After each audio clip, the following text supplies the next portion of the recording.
Ich hätte jetzt einen Vorschlag an euch. Wir drei singen wir jetzt mal. So wer dabei oder Tom? Was hältst du denn von der Idee? Ja, sicher.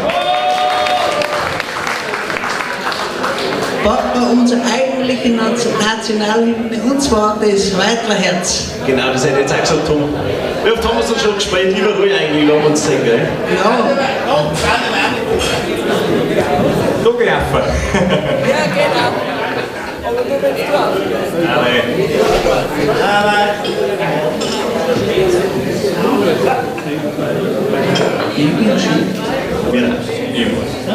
Zinger!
Steh und schau wieder ins Tal.